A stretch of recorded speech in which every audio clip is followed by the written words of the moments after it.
Língua Portuguesa, Gramática, Livro C, Lição 4, Aula 3.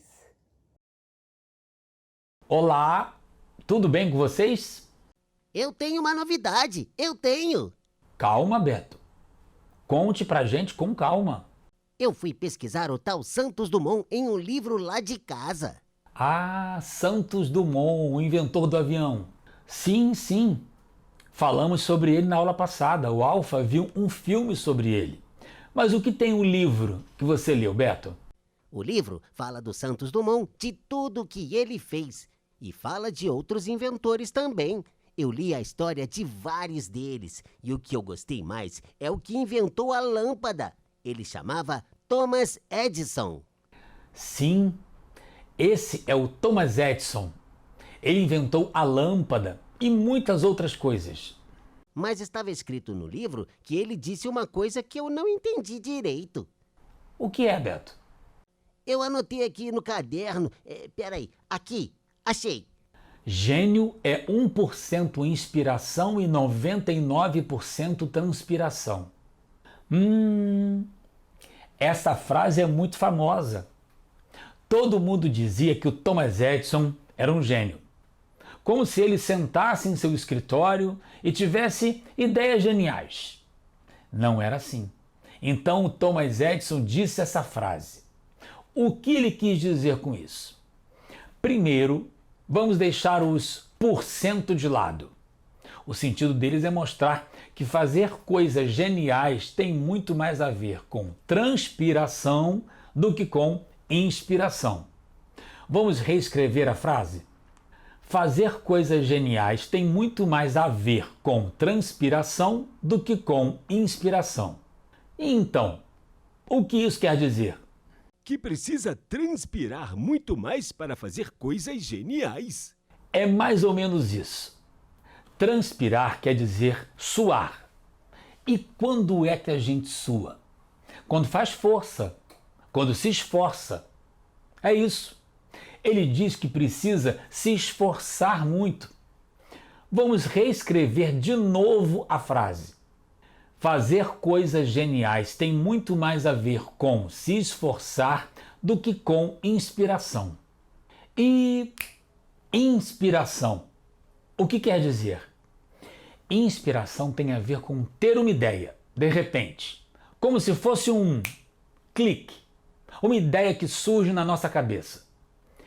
Então vamos reescrever a frase do Thomas Edison mais uma vez. Fazer coisas geniais tem muito mais a ver com se esforçar do que com ter um clique. Deu para entender agora, Beto? Acho que sim. Precisa suar a camisa para fazer coisas geniais. E não é só para fazer coisas geniais. O que o Thomas Edison quer dizer é que para fazer qualquer coisa bem feita, tem que suar a camisa, até para ler e escrever direito. Então, é igual ao que aconteceu com Santos Dumont. Ele tentou fazer vários aviões, até fazer o 14 bis. É isso mesmo. Ele também suou muito a camisa.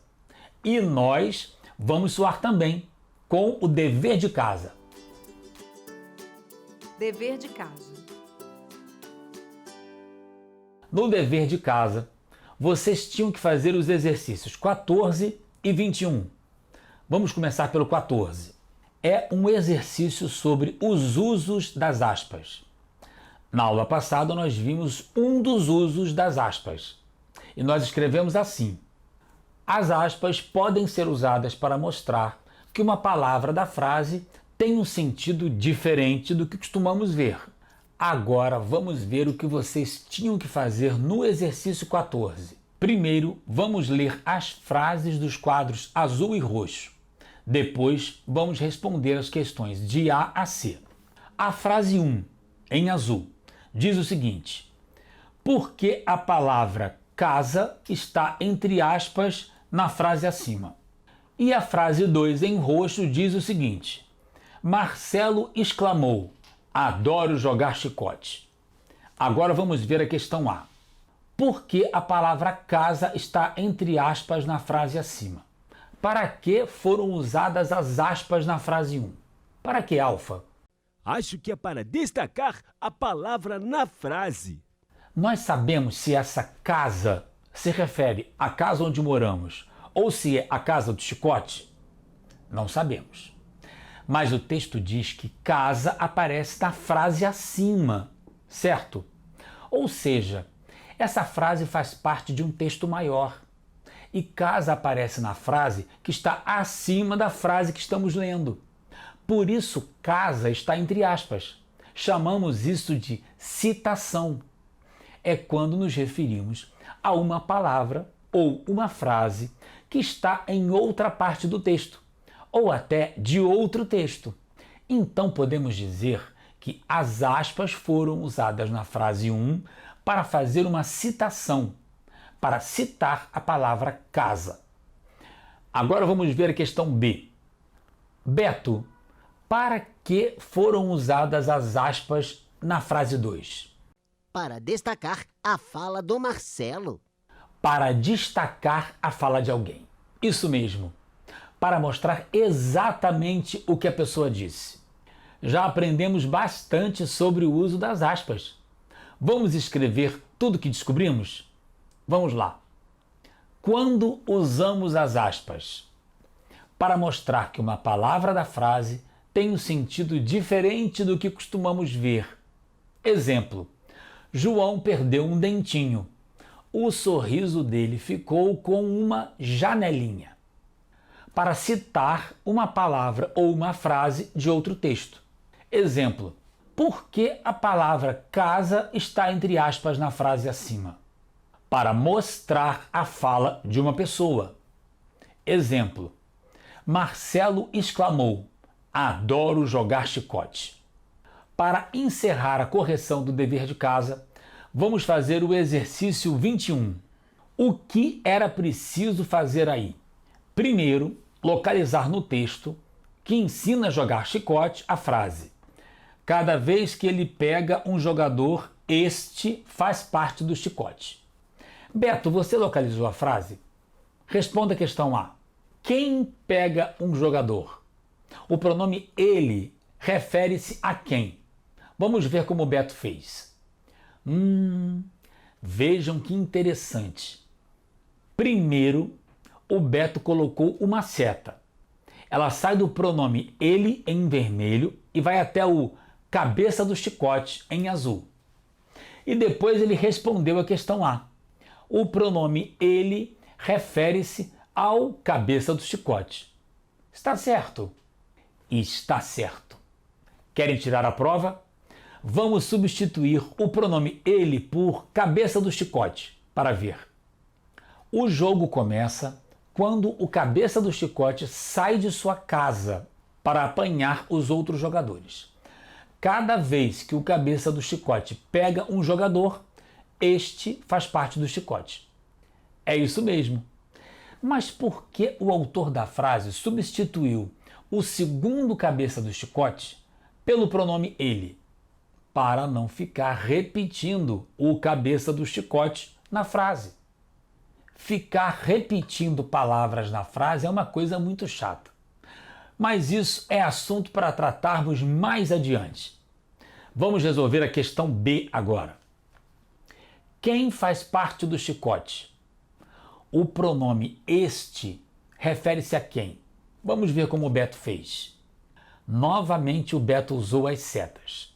Assim conseguimos ver melhor o que está acontecendo na frase. O pronome este aponta para o jogador. Por isso o Beto respondeu que o pronome este refere-se a jogador. Por que este e não aquele, Beto? Porque o pronome este está perto da palavra jogador. Isso mesmo. E se estivesse distante? Aí usaria aquele.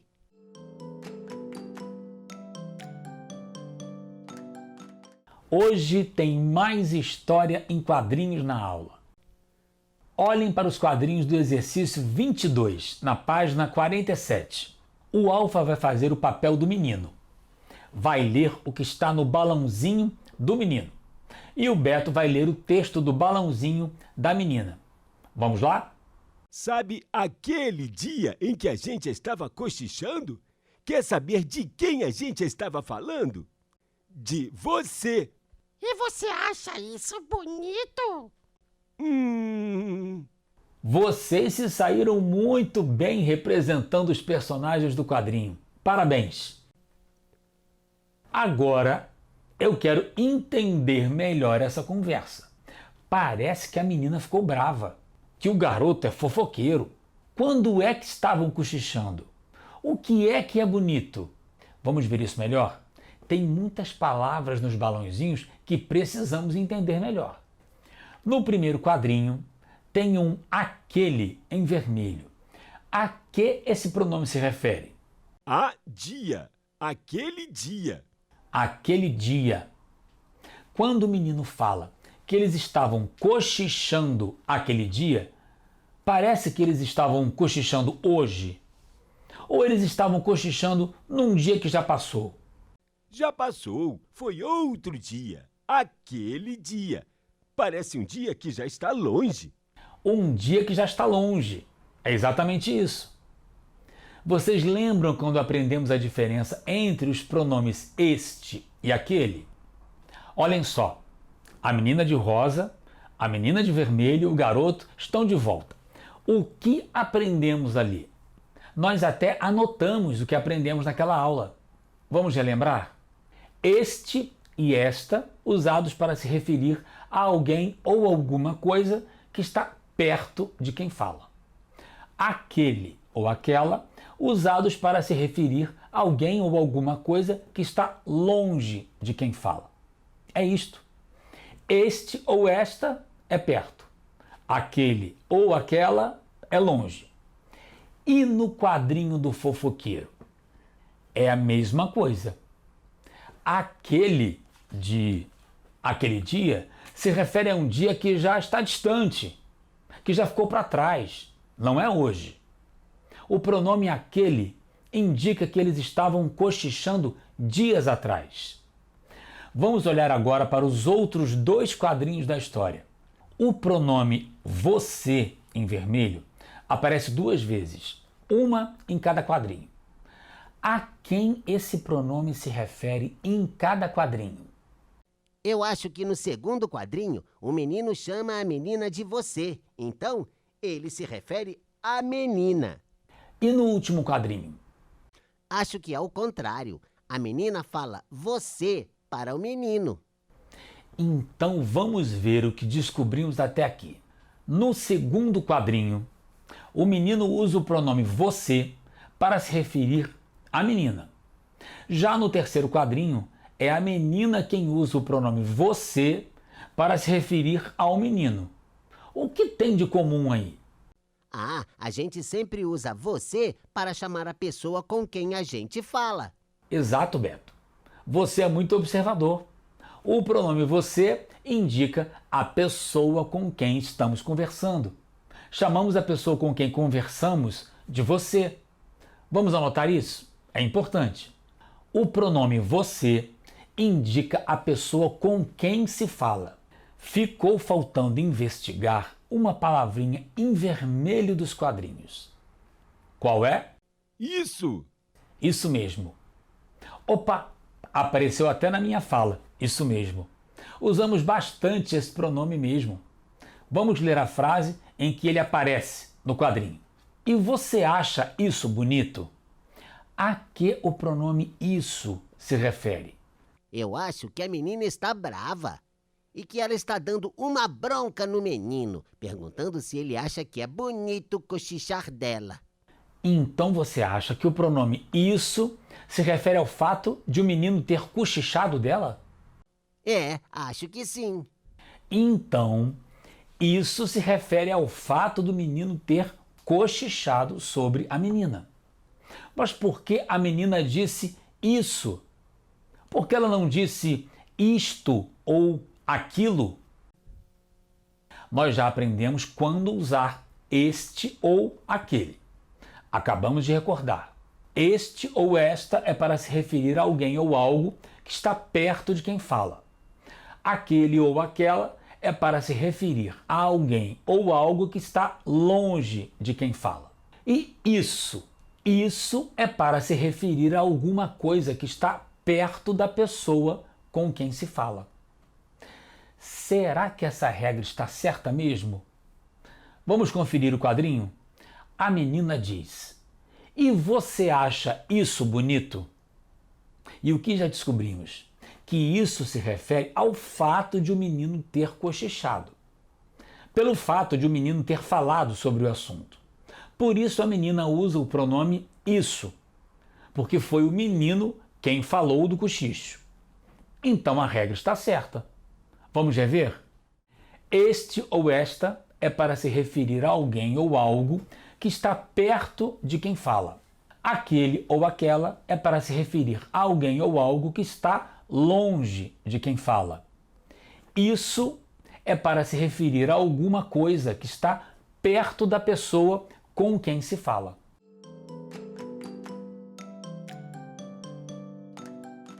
Vocês aprenderam muita coisa na lição 4, não foi? Aprenderam até um pouco sobre os inventores, como Santos Dumont e o Thomas Edison.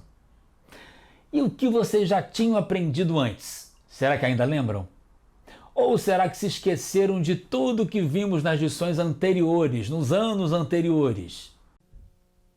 Tem um jeito de saber. Fazendo o exercício 15 do livro. Ele está na página 44. O que é para fazer? Precisamos acentuar as palavras que estão no quadro bege, mas nem todas as palavras do quadro têm acento. O quadro tem 30 palavras, mas só 17 deverão ser acentuadas. Guardem esse número, 17. E todas elas são oxítonas, ou seja, têm a última sílaba tônica. Antes de acentuar as palavras, vamos recordar as regras de acentuação das oxítonas. São acentuadas as oxítonas terminadas em a ou ais, como em está e estás. É ou és, como em pontapé e pontapés. O ou os, como em paletó e paletóis. Em ou ens, como em detém e detens. Ditongos abertos. El ou els, como em chapéu e chapéus. Ei ou eis, como em anéis. Oi ou ois, como em herói e heróis. Como fazemos mesmo para saber se uma palavra deve ser acentuada? 1. Dividimos a palavra em sílabas. 2. Descobrimos a sílaba forte. Assim sabemos se a palavra é um monossílabo, oxítona, paroxítona ou proparoxítona. 3. Aplicamos a regra de acentuação certa para cada tipo de palavra: monossílabo, oxítona, paroxítona ou proparoxítona. Agora é hora de acentuar. Vamos começar separando as palavras em sílabas e indicando a sílaba forte. Alguém, após, aqui, até, atravessar, avó, baile, café, caqui, caque, chinês, chulé, cipó, fila, francês, guaraná, itu, giló, macaco, maracujás, mole, papel, parabéns, picolé, português, quando, repolho, sereia, tamanduá, também, urubu. Muito bem, já sabemos quais palavras são oxítonas. Mas por que tem caqui ou caque duas vezes? Porque ainda não sabemos se é caqui oxítona ou caqui paroxítona. Daqui a pouco vamos descobrir. Bem, o exercício diz que as palavras que têm acento são todas oxítonas. Então vamos olhar agora só para as oxítonas e tirar as demais palavras do quadro. Alguém, após, aqui, até, atravessar, avó, café, caqui, chinês, chulé, cipó, francês, guaraná, itu, giló, maracujás, papel, parabéns, picolé, português, tamanduá, também, urubu. Quantas palavras sobraram? Sobraram 23 palavras. Então, temos 23 oxítonas. Mas o exercício diz que só 17 tem acento. 17. Nós lemos isso no começo do exercício. Então, tem oxítonas no quadro que não tem acento. Como é que vamos resolver isso? Tem que consultar a regra. É isso mesmo. Vamos agrupar as palavras que terminam do mesmo jeito, que têm as últimas letras iguais. Afinal, as regras de acentuação das oxítonas mandam a gente olhar para as últimas letras da palavra. Vamos lá? A ou as, guaraná, maracujás, tamanduá. É ou es, até, café, chinês, chulé, francês, picolé, português, o ou os, avó, cipó, giló, após, em ou ens, alguém, parabéns, também, e, aqui, caqui,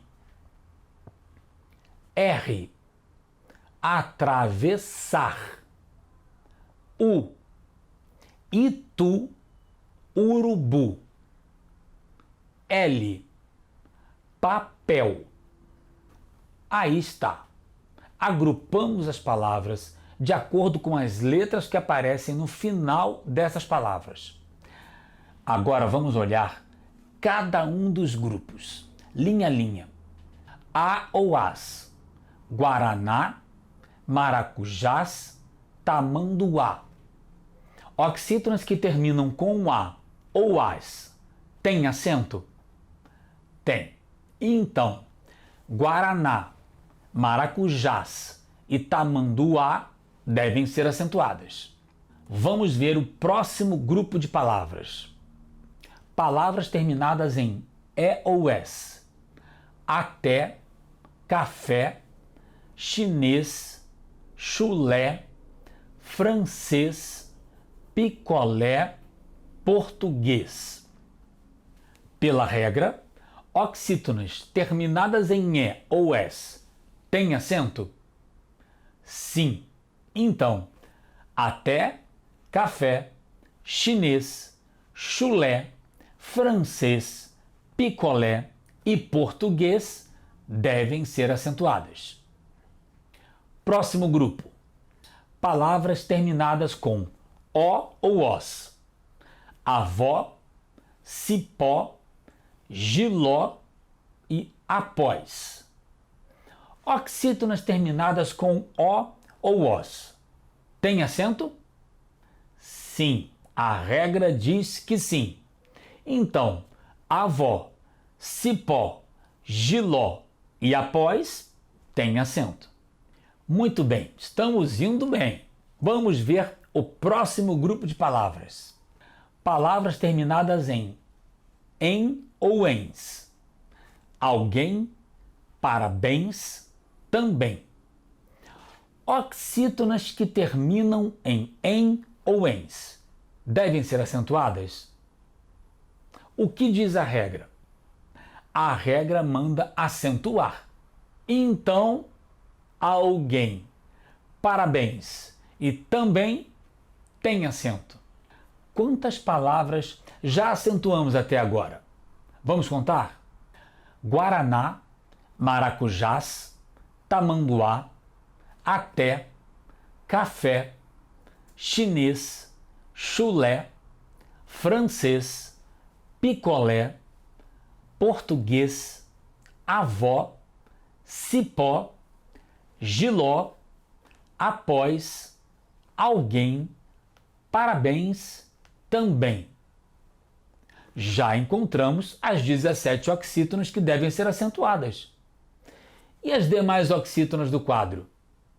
Vamos dar uma olhada nelas? As demais oxítonas terminam com I, R, U ou L. Oxítonas que terminam com essas letras são acentuadas? Não! Não são acentuadas. Então, acabamos o jogo. E vocês provaram que não se esqueceram do que aprenderam sobre acentuação de oxítonas. Nós vamos encerrar agora a lição 4. É a lição do jogo do chicote. Ela vai deixar saudade, não é? Mas agora vocês já sabem jogar. Enfim, para encerrar, vamos fazer um exercício muito simples. Vocês vão olhar para os pares de palavras que aparecem no exercício 16 da página 44. Nuvem e nuvens. Capim e capins. Bombom e bombons. Álbum e álbuns.